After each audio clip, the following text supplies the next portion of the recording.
வணக்கம். DSGS Private Limited Companies Discussion, Psychology Department Discussion, All Department Conference Meeting, Kingdom Countries Discussion, Doctor Class Discussion, World Leaders Discussion, Status Discussion, Question Answers Discussion. Okay, information. சரி, ஒரு ராஜாவாக நான் சொல்கிறது தெளிவான தானே பொறுமை கேட்டுக்குங்க.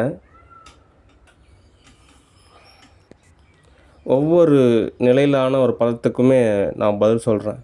ஓகே, முதலாவது உளவியல் ரீதியாக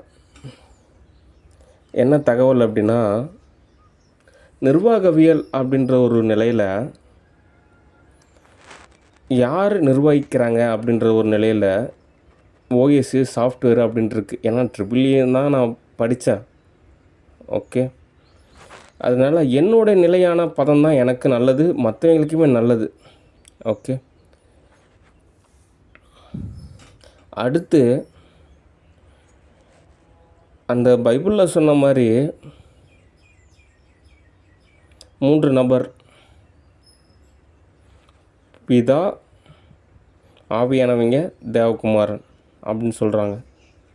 ஆனால் ஒரு பதத்தில் மேலே என்ன சொல்கிறாங்க அப்படின்னா, பைபிள் அப்படின்றது ஒரு படிக்கட்டு மாதிரி தான், இன்னும் நிறையா இருக்குது அப்படின்றாங்க. அடுத்து இந்த மாயனை பொறுத்த வரைக்கும் ரியாலிட்டியாக கன்வெர்ட் ஆகிறதுன்றது ரொம்ப சிரமமாக இருக்குது. அதுக்கு என்ன காரணம் அப்படின்னா, இப்போ ஒரு மனித வாழ்வியலானது, இப்போ ஒருத்தருக்கு இத்தனை வருஷம் ஆயுட்காலம் இருக்கும், அதை முழுமையாக நிறைவடைஞ்சிச்சு அப்படின்னா அவங்க அடுத்தடுத்த படிநிலை நோக்கி பயணிப்பாங்க. இப்போ அந்த ஆயுட்காலம் முடியறதுக்குள்ளேயே அவங்க விலகிட்டாங்க அப்படின்னா தான் அவங்களோட அதிர்வானது இருக்கும். அப்போ தான் அவங்க இதே இடத்துல அல்லது வெவ்வேறு இடங்களில் ஒரு கம்யூனிகேஷன் அப்படின்ற ஒரு பதத்துலேயே தோதாகும். முழுமையாக நிறைவடைஞ்சவங்களோட கம்யூனிகேஷனை செய்கிறதுன்றது மிகவும் சிரமம். ஓகே, மாயனை பொறுத்த வரைக்கும் ரியாலிட்டியாக மிங்கிள் படுத்துறது ரொம்ப சிரமமாக இருக்குது. அதுக்கு என்ன காரணம் அப்படின்னா, அவன் நிறைவடைஞ்சிட்டான் அப்படி. ஓகே, நிறைவடைஞ்சதுனால அந்த ஒரு நிகழ்வு நிகழ்ந்ததுனால திரும்ப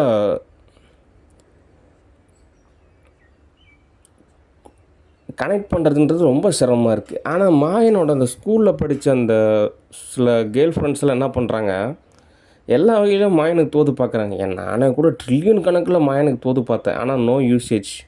ஏன்னா வெவ்வேறு படிநிலை கடந்து போயிட்டாங்க. ஓகே, அடுத்து 4th டைமென்ஷனாக இருப்பாங்களா அப்படின்னு கேட்டால் 4th டைமென்ஷன்லாம் கிடையாது, அவங்க 3rd டைமென்ஷன் தான். ட்ரை பண்ண அப்படி, ஆனால் தோதாகலை. ஓகே, 4th டைமென்ஷனாக இருந்தால் அப்படின்னா, இந்த கிருஷ்ணரோட அவதாரம்லாம் பார்த்திங்க வச்சு நிறையா மேஜிக்லாம் இருக்கும்.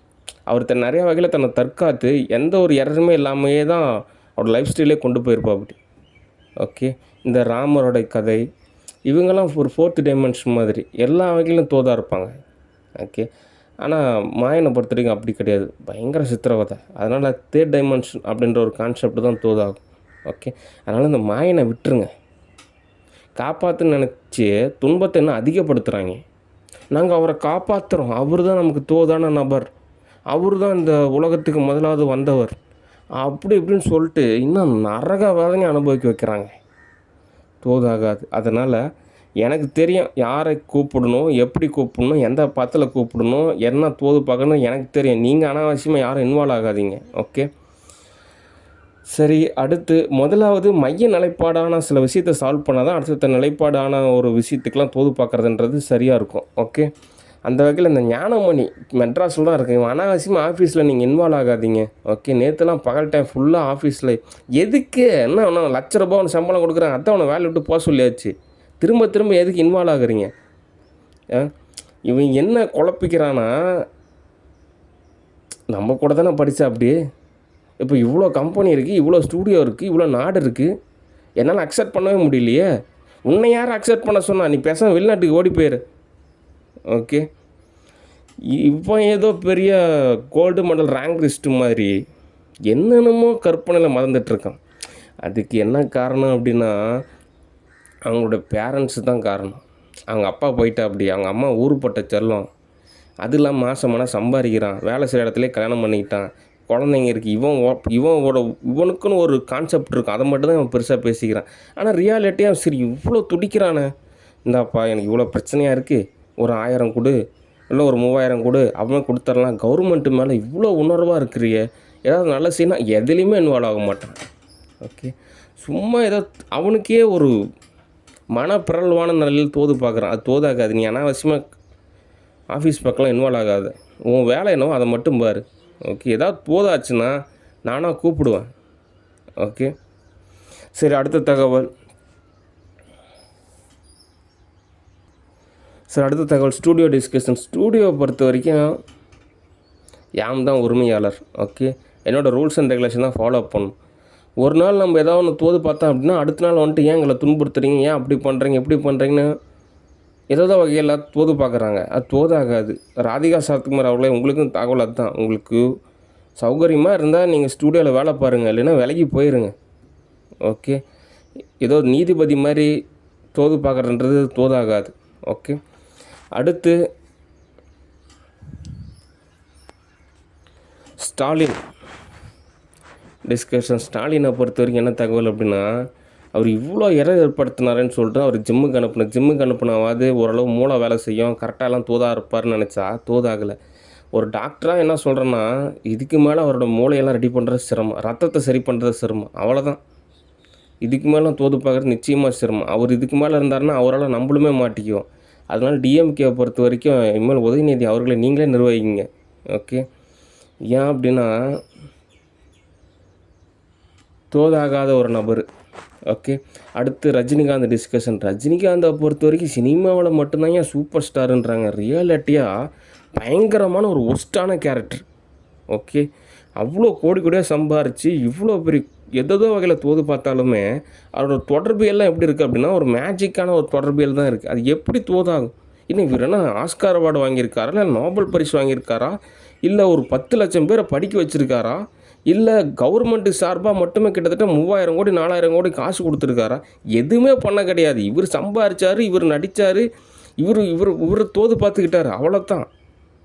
ஓகே, இல்லை சொல்லுங்கள், இந்த மாதிரி நாங்கள் பாருங்கள் என்னோடய சம்பளத்தில் 500 கோடி ரூபா கொடுத்து இந்த நலத்திட்டத்தை நான் செயல்படுத்தியிருக்கேன். இல்லை ஏதோ ஆர்கனைசேஷன்ஸ் ஆரம்பித்து பாருங்கள், வருஷத்துக்கு 1000 பேர் படிக்க வைக்கிறேன். எதுவுமே செஞ்சது கிடையாது. ஓகே, இவர் ஏதோ சினிமாவில் ஏதோ தோது பார்த்துட்டு சரி அவரோட பர்சனல் விஷயம். ஓகே, அனாவசியமாக கேரக்டர் ஸ்கெச்சஸை டேமேஜ் பண்ணுறது இந்த கௌரவ நிலை தான் மிகப்பெரிய பிரச்சனை. கௌரவம் பார்த்து தான் பயங்கரமான ஒரு துன்பம் ஏற்படுது. ஓகே, அதனால் ரஜினிகாந்த் ஒரு நிமிஷம் கூட நிம்மதியாக இருக்கக்கூடாதீங்க ஒரு மாதத்துக்கு. ஓகே, இவரோட குடும்பம் தான் இவருக்கு பெருசாக இருக்கே தவிர ஸ்டூடியோவோ இல்லை மற்றவங்களும் எதை பற்றியும் கவலை கிடையாது. ஒரு மனசாட்சியே இல்லாத ஒரு கேரக்டர் ஆகிறார்.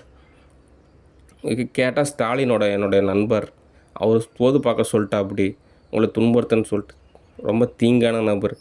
ரஜினிகாந்தை பொறுத்த வரைக்கும் ஒரு காந்தவையில் ஒரு திடீர்னு விருக்குன்னு ஏற்படுத்துறது, அடுத்து அந்த முடியை பிடிச்சி நோண்டுறது, அடுத்து மசில்ஸ் அதிகப்படுத்த விடாமல் செய்கிறது, இதுதான் அவரோட ட்ரிக்ஸு. அந்த ட்ரிக்ஸ் எல்லாத்தையும் உடைக்கணும். ஓகே, ஒரு நாகரிகமாக கூட நடந்துக்க மாட்டேங்கிறாங்க. ஓகே, அதனால் அவர் என்னன்னு கொஞ்சம் கவனிங்க. ஓகே, ஏதோ ஒரு பதத்தில் இவருக்கு நம்ம ஏதோ தோதை அமைச்சு கொடுத்தோம் அப்படின்னா இவரெல்லாம் ஒரு 100 ரூபா கூட காசு தர மாட்டார். அந்தளவுக்கு ஒரு ஒஸ்டி கேரக்டர். இவரை தோது பார்த்துட்டு இருந்தோம் அப்படின்னா எதுவுமே தோதாகாது. ஓகே, சரி, அடுத்த கொஸ்டின்.